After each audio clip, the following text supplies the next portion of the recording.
guys, and kakauwi ko lang. Anyways, ngayon sabihin ko na ngayon ang una't huli kong magsasabi or sasabihin yung side ko kasi masyadong ang dami na ring chismis na nilagpasan ko. I mean, na hindi ko inintindi. Pero ngayon yung talagang hindi ko matake. Kasi nga, okay. Sabihin ko na lang na yung name niya as Miss 360 since yun naman yung sinasabi niya lagi sa akin. So, ayun. Dun kasi nag-start yun sa yung dati pa. I mean, yung naging okay kami ni Jean. Si Jean Bergonia, yun yung pinapunta kayo ito sa amin. Tapos nag-bonding kami sa ATC. Alam ko natatandaan niya siya. Tapos, yun. Tapos, yung after nun, or before ata nun, yung asawa ni 360, pinagsabihan na ako na mag-ingat daw ako sa mga taong ganito, ganyan. Sabi ko nga, parang hindi naman ako ganun, hindi naman ako chismosa, and never, kahit nga dati si Jean Bergonia, pag nagtatanong siya about kung saan-saan, kahit tanongin niya siya, lagi kong sagot, ay, hindi ko alam eh, parang sabi ko na, tapos na issue, etc., ganyan, at hindi talaga kami nag-uusap ng chismis, ginagawa lang niya, sinasabi niya lang sa akin kapag pangit yung makeup ko, hindi okay yung kilay ko, etc., yung mga ganun ba, so, yun nga, tapos parang yung asawa ni 360, lagi ako pinagsasabihan na, mag-ingat daw ako. Pero syempre, guys, may isip naman ako. Sabi ko nga, parang wala ba tong tiwala sa akin, 'di ba? Na alam ko naman yung ginagawa ko, hindi naman ako ganun ka-chismosa. Tapos nung time na 'yon, si Sis William din dumating. Pumunta sa bahay, 'di ba? Tapos pinakausap niya sa akin si Tita Connie Toleconi kasi nga Connie yung pag-pronounce niya. So, sa mga iba, karamihan, alam yung nangyari about kay 360 and Tita Connie. So, yun na nga. So, sa akin naman, parang, yung iba, alam na kung bakit ako lumayo dati. Kasi nga, una-una, ayoko ng chismisa na, everyday na lang. Tapos, alam niyo yun, parang nakapuya, tapos pinag-uusapan na ibang tao. So, ginawa ko, lumayo kasi ako sa kanila dati, as in lumayo ako may group kasi dati na nilayuan ko, sinamahan ko si 360. Kasi, syempre, nagbigay naman ako ng chance dahil nga, wala naman siyang ginagawa sa akin, or kung ano man, para tahimik yung life. So, sa kanya na ako sumama. I mean, siya yung sinamahan ko. So, yun nga. Tapos, naging okay na kami Tita Connie. Sinabi ko naman sa kanila, naging okay kami Tita Connie eh. Sabi naman niya, ever since naman daw, wala naman daw talagang sinasabing masama sa akin si Tita Connie, mga ganun-ganon.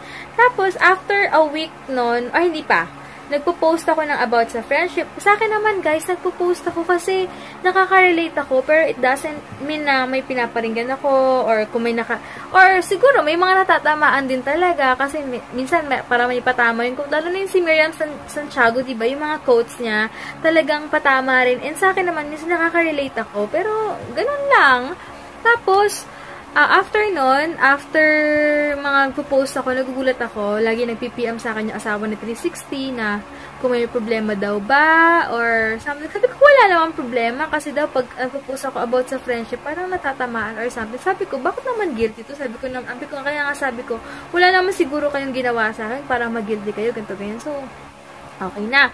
And then after that, after 2 weeks or 1 to 2 weeks, nabanggit nga ako ni Ate Ann Clute sa vlog niya. Kasi nga, naalala niya yung binigay ko sa kanyang footwear, ganyan. So, sabi niya kung ano man yung issue dati, wala na yun. Kasi, nadamay lang din naman talaga ako. I mean, di na kami nag-usap after nun. Kasi nga, lumayo na ako eh. Hindi na ako nakinig or kung ano man. Dahil focus na ako kay 360 na kinaawaan ko siya, ganyan. Kasi kala ko siya yung talagang biktima. Parang ganon. So, okay. Sa akin din, kaya rin naman ako nakipag-ayos kay Ate Ann. Unang-una, sino ba ako para magmataas, guys? I mean, magpapaka-pride pa ba ako? Parang binanggit na ako ni Ate Ann, sinabi na nga niya sa akin na wala ng problema. So, sino ako para magmataas? Parang, hindi naman porkit kaibigan ko si 360, sarado na yung mundo ko, hindi na ako mag-a-accept ng tao or kung ano man, diba? So, simula nun, nagugulat na ako, parang, di rin sila umaten sa meet and greet ko, 'di ba? Parang sabi ko nga, okay, busy sila, ganyan. Tsaka sinabi ko yun sa vlog ko na hindi sila makakarating kasi busy. Yun pala, may pinuntahan din pala silang iba, nakipag-meet sila sa mga friends niya. Sabi ko, hindi naman porket friend ko yung kaaway niya or kung ano man, hindi ako yung ganun tao na sisiraan ko siya or chismis or pag-uusapan. Never! At least, nabilib nga rin ako kay Tita Connie kasi syempre, iba yung nakakarating sa akin na attitude ni Tita Connie dati. Pero nung nakausap ko si Tita, parang hindi naman kasi never kami nag-usap ng past. So, talagang usapan namin makeup lang, ganyan. Tapos, wala lang, buhay-buhay, yun lang. Never din siya nagbanggit kahit kaaway niya si 360. Never talaga, as in, promise to God din, hindi talaga nagbabanggit si Tita Connie about dun kay 360. Tsaka, ang nakakapagtaka rin, nung naging okay na kami nila Ate Ann, na yun nga na binanggit niya, tapos nagsorry na ako sa kanya, ganyan. Sabi ko parang, oo nga, parang hindi ko siya, natuwa ako, tapos parang hindi ko nga siya pinakinggan or kung ano man. After no, napapansin ko guys, ang dami kong dislikers, umabot ng 80. Okay, umabot siya ng 80. Tapos, everyday may bashers ako. Every minute or kung ano man, ang dami ko talagang basher. So, okay lang. Kasi alam kasi nila, sabi nga ni Heinz, alam nila kasi yung weakness mo pag may nagbabash sa'yo. Tsaka, pag may nagdi-dislike, alam nila na yun ang weakness mo. So, ngayon, di nila alam. So, sobrang dami ko ng dislikers. Na-immune na ako. Wala na sa akin. And mas dumami pa yung subscribers ko. Kaka-dislike nila. Ewan ko kung bakit. Pero, mas mabilis tumaas yung viewers ko. So maraming salamat sa mga viewers. So, doon nga, after nun, nung time na yon may video ako. Oo, yung may video ako, hinide ko na yung comment box kasi nga ang daming bashers, ganyan. Sa yung video na before nun, may nag-comment na sabi na ibang account na nagsabi na parang, bakit mo hinide yung comment box mo? May tinatago ka ba? Or may iniiwasan ka? Or guilty ka? Yun yung nag-trigger sa akin na i-PM sila. Piniem ko yung asawa ni 360. Sabi ko, anong problema? Sabi ko, kung may problema kayo, sabihin nyo sa akin, wag nyo babuyin yung channel ko. Alam nila yan, kasi nasa PM ko pa rin yan. Basta yung sinabi ko. Basta, alam ko naman, pinost ni 360 yan dun sa sa page niya ata. Yung nagkasagutan kami dun sa page niya, nag-post kasi siya dun na parang, basta, may na yun. Alam nila yan. So, yun yung nag-trigger sa akin na i-PM. So, sabi ko, anong problema? Ganito, ganyan. Tapos, ang sagot lang nila, na-hurt daw sila kasi pinagbibintangan. Sa akin naman, kasi, before noon, na okay pa kami, open naman siya, sinasabi naman niya na marami siyang account, tapos dinidislike nga niya yung videos ni Ate Ann, ganyan, may ilang account siya. Kaya nga, sabi nga ni Marjorie, na una-una pa lang, mag-ingat lang din daw ako, kasi nga, kung nagawa niya na yan sa iba, baka gawin daw sa akin. Syempre, ako naman, kilala niyo naman ako guys, madali ako magtiwala. So, in-ignore ko lang si MJ. Hindi ko siya pinakinggan, kahit si Michelle, hindi ko sila pinakinggan. As in, sarado utak ko kasi nga sabi ko, hindi, okay naman to, parang ganyan. So, yun. Tapos, nung time na yun, imbis na sabi ko nga sa kanila na, okay, kung hindi kayo yun, pag tapusin na natin to, wala na kayong maririnig sa akin. Alam nila yan, wala na kayong maririnig sa akin kahit anong post or kung ano man. Nagulat na lang ako. Umaga, tinawagan ako ni Mama or tinext yata ako na sabi na tingnan ko daw yung post ni 360 dahil nga daw na nag-post siya na parang busy siya sa buong araw, tapos pag uwi daw niya malalaman daw niya na may nagbibintang. So sabi ko, nag-comment ako dun, bakit di mo ako kausapin para ayusin to, mag-usap tayo sa PM o kaya, diba, pag-usapan namin anong problema, kung hindi yung biglang gano'n na lang. So, nagulat na lang din ako.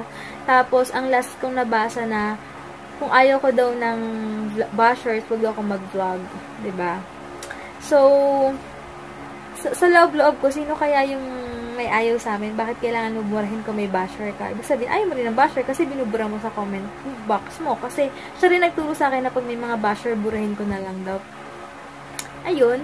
Tapos, yun lang, tapos hindi ko na ako nagbasa ng PM niya kasi nga, naisip ko kung papatulan ko to sa asawa nga niya, hindi siya manalo, what more sa akin, ako pa. Kasi, dami sa akin sinabi yung asawa niya na problema sa kanya. So, kaya sabi ko, sige, ako na lang mag-giveaway. Pag, intindihin ko na lang. And, sabi ko nga rin sa iba kung ako loka-loka, kung yung ugali ko rin na, ang dami kong pwedeng sabihin or ilabas sa life nila, Pero, kayo na lang bahala maghusga, guys, kasi hindi naman lahat, hindi naman lahat, tanga. Alam niyo yun? So, yun lang. And, nagugulat din ako sa mga bashers na nagsasabi sa akin na feeling social daw ako, ganyan. Tapos, ano pa ba? Hindi naman daw ako kagandahan. Hindi ko naman sinabi yung maganda ako, guys. Aminado naman ako, may open pores ako, and hindi naman katangusan yung ilong ko. Aminado naman ako dyan. Hindi na kailangan ulit-ulitin. Yun. Tapos, nagugulat lang ako na, basta sobrang dami kong mga bashers na puro paulit-ulit na lang, iba-ibang account ang problema sa akin, feeling social ako. Yun pala, kaya rin siguro na iba or may nagsasabi na feeling social ako kasi nga, chinismis niya na nagbenta daw, nagsanla daw ako ng lupa ng lolo ko. Ang malas lang nila, kasi sila lang sinabihan ko. Sa vlog, hindi ko yun sinabi, guys, na about sa pagbibenta ng lolo ko sa lupain niya. I mean, 'di ba? Sila lang ang nakakaalam nun. So, walang lusot na sa kanila nga galing yun na Pero guys, hindi naman ako magsasanlan, hindi naman ako ganun ka-desperado. Tsaka alam niyo naman yun, sinasabi ko pag hindi ko afford, and hindi ko pinipilit yung mga bagay na hindi ko afford. Tsaka wala akong laptop, wala akong wifi dito sa bahay na built-in. I mean, di ako nakakontak sa PLDT or kung saan man. So, ginagamit ko talaga phone, 'di ba? Alam niyo yun. And S3 pa lang dahil sa business ko, guys. Talagang naka-postpaid na ako. Kasi mas tipid.